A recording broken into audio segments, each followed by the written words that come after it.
تو مزید یہ ہے کہ یہ معلم کا قائم مقام نہیں بلکہ ان کاموں کا ایک جزو ہے۔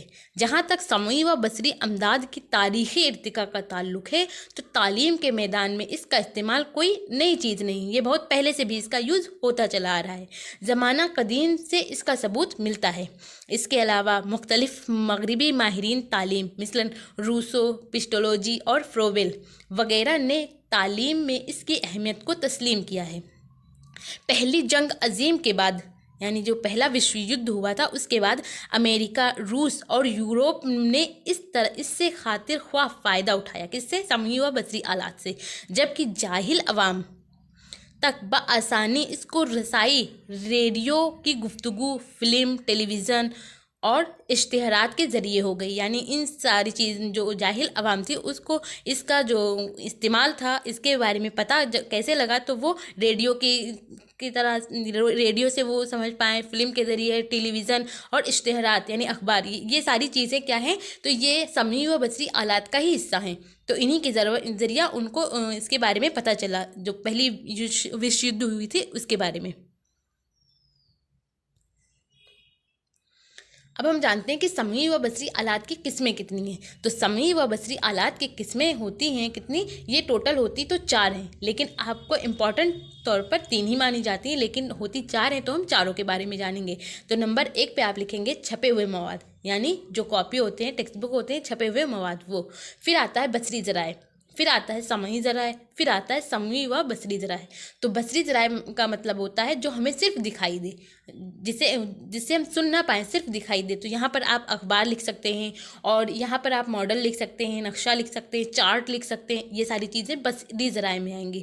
پھر آتا ہے سمعی ذرائع، تو سمعی ذرائع کو سمعی آلات بھی کہتے ہیں۔ اس سے آپ یہ نہ سمجھیے کہ یہ الگ چیز ہے، وہ ایک ہی چیز ہے، اس کے کئی نام ہیں نا، تو اسی میں یہ الگ ہے کہ سمعی ذرائع ہم نے لکھا ہوا ہے اور اوپر سمعی آلات لکھا ہے، تو ہے دونوں ایک ہی چیز۔ تو سمعی ذرائع جو ہوگا وہ اس سے مطلب مراد یہ ہے کہ وہ ہمیں صرف سنائی دے، دکھائی نہ دے، جیسے ریڈیو ہو گیا اور ٹیپ ریکارڈر ہو گیا، یہ ساری چیزیں سمعی ذرائع میں آتی ہیں۔